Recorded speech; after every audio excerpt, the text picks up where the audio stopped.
All right. Simon Sinek, thank you so much for joining us today.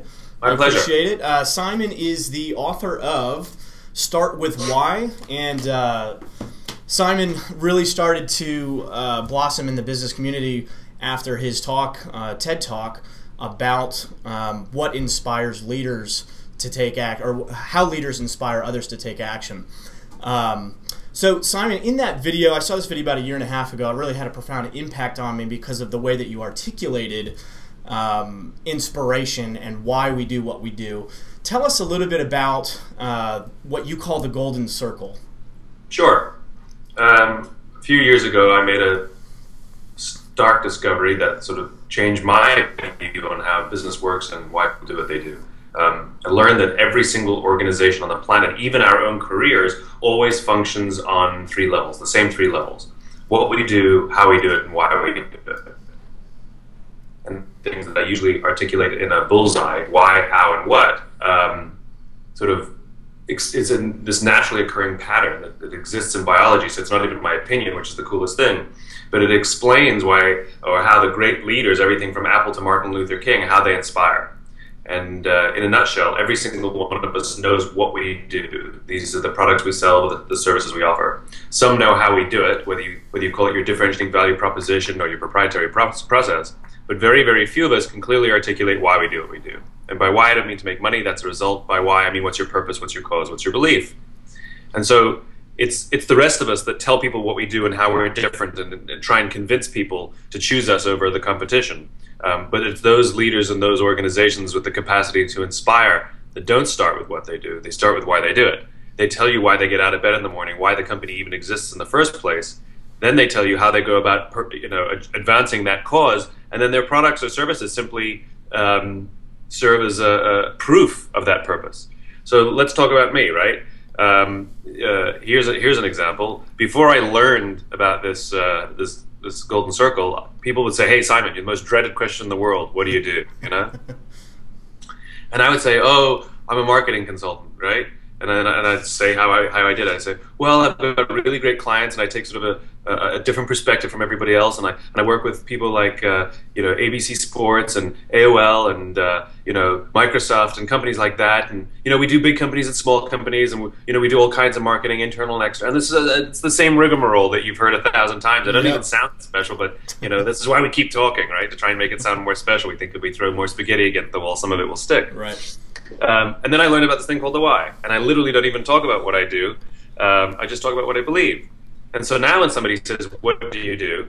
I say, I teach leaders and organizations how to inspire people. And the way I go about that is by using this little tool that I call the golden circle, which is grounded in the biology of human decision making. And I get to teach or write or speak, and it doesn't really matter what I do. What matters is that everything I do is devoted to inspiring people to do what inspires them. And the great part is I've got to work with all kinds of big companies and small companies and work in all kinds of areas. But I'm completely focused on inspiring people to do what inspires them. And it's a completely different pitch, you see, because now anybody who, believes in this concept of inspiration or people immediately perks up. Where the old way, it's like you have to try and say one thing that lands, that maybe they're interested. Yep. Now they don't care what companies I mention. They don't even care. People say, "How do I hire you?" I'm like, "Well, I don't work with people, very often." So you start to generate demand where you don't even have a product. So it's all about knowing. But before you start with why you do it, you have to know why you do what you do. So that's a little tricky bit. It is. I opened this up to my community, and I said, "Hey, I'm going to be speaking with Simon. What questions do you have?" And one of the interesting questions that I got was, which you started to lead into a little bit, which is, why does why even matter? Yeah. What's your response to that? It's such a good question. It's such an obvious question. It rarely gets asked, to be honest. Why matters at a very fundamental biological and anthropological level.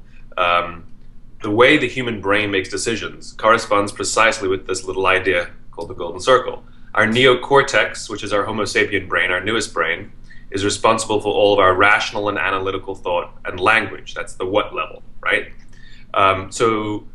Whereas the limbic brain, which corresponds with the other two levels, is responsible for all of our feelings, like trust and loyalty. It's also responsible for all human behavior, all decision, and has no capacity for language. So why matters at a biological level is, yes, people can understand vast amounts of complicated information, like facts and figures and features and benefits and data and information and numbers and performance and all of that stuff. So yes, we can understand vast amounts of it. It just doesn't drive behavior. When we talk directly about the why, we're talking directly to the behavior center of the brain, and it drives our behavior, it inspires us, it pushes us, and then we rationalize that behavior later, because the part of the brain that controls decision-making doesn't control language. This is where gut decisions come from, right? Part of your stomach that controls decision-making, you know, and it's not on your blood or bones, and you're not following your heart. And the reason we say it just feels right is because the part of the brain that controls feelings also controls decision-making, but we can't put it into words. Why, when we ignore all the data, this one feels better? Why? I don't know, it just feels right, you know? And that's the biological reason why matters. The anthropological reason why matters is because we're social animals. You know, our very survival depends on our ability to form communities. Our very survival depends on our ability to surround ourselves with people who believe what we believe. Because when we're surrounded by people who believe what we believe, trust emerges. This feeling. Trust is a feeling. It's a human experience.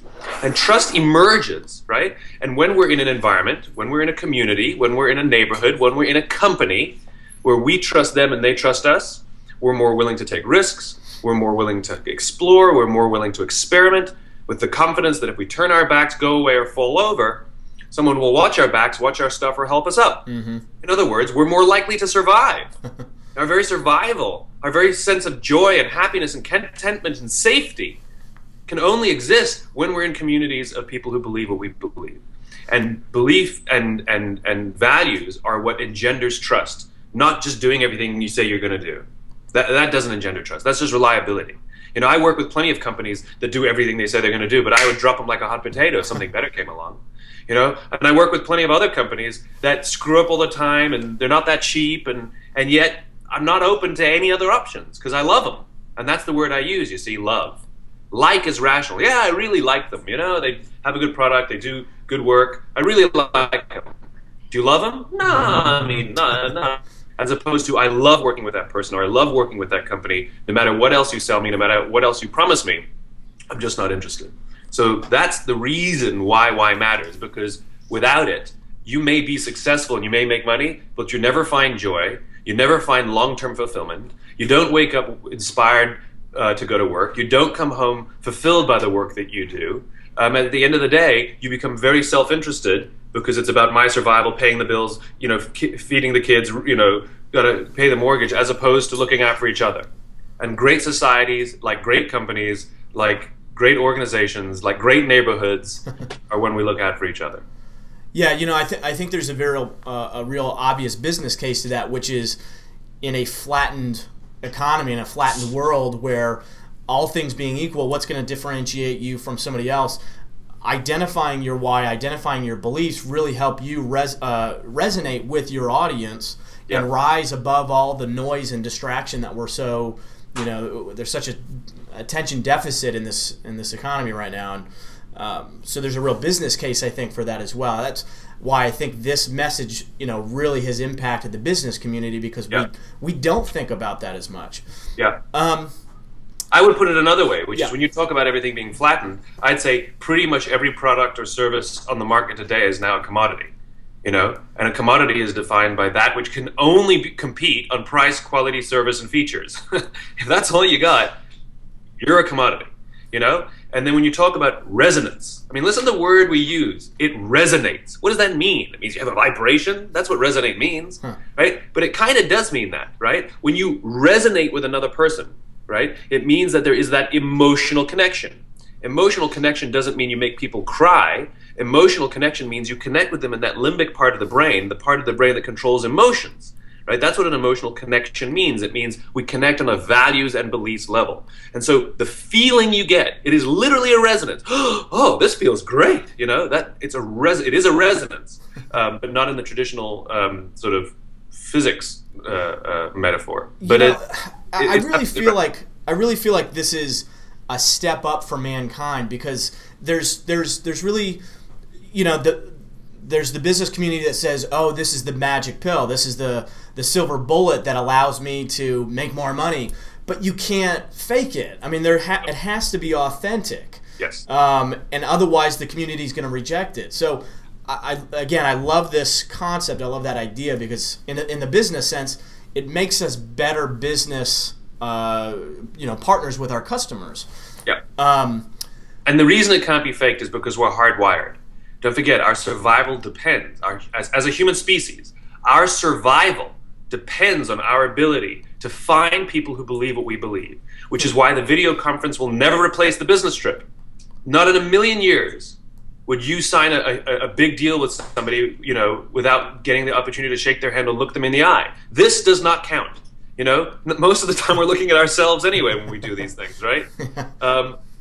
It's like, it's nice to look at you, but you and I, it's much harder to connect, versus sitting next to somebody. You can meet someone online, but you won't marry them until you go on a date with them. Yeah. And so this is what people forget, which is the human animal is hardwired for this stuff, and we're attuned to it, which is why we don't trust politicians. They tell us what we want to hear, but it something not right, because it's just not, doesn't feel right, because there's consistency that's not there. And businesses are the same way, which is we attempt to tell people what they want to hear in the hope that they will find us appealing.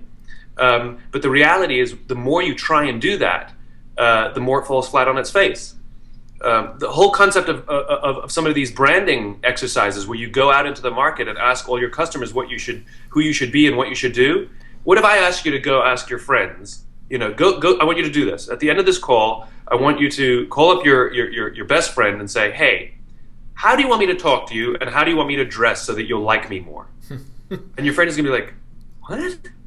You're going to be like, well, my relationship with you really matters, and I want to do right by you because I put my friends first, and so I want you to tell me how you want me to dress and how you want me to talk to you so that you'll like me more and that we can be friends for a long time.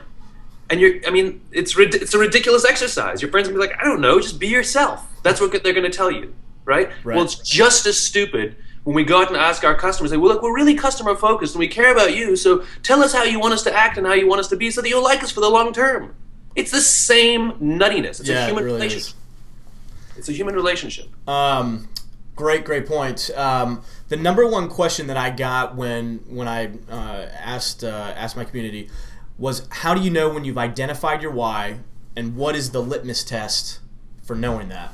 Yeah, it's again, because this exists in the emotional part of the brain, you can rely on your emotions to give you clues as to whether you're on it or not, right? In other words, we're not looking for it to sound good. We're not looking to say, I think this is right, We don't want that neocortical reaction. We want something limbic. We want to say, whoa, that's it. You want an emotional reaction. If you can say something or put it into words that you can give yourself goosebumps, it's an emotional reaction, right? Or you can make yourself well up with tears, it's an emotional reaction.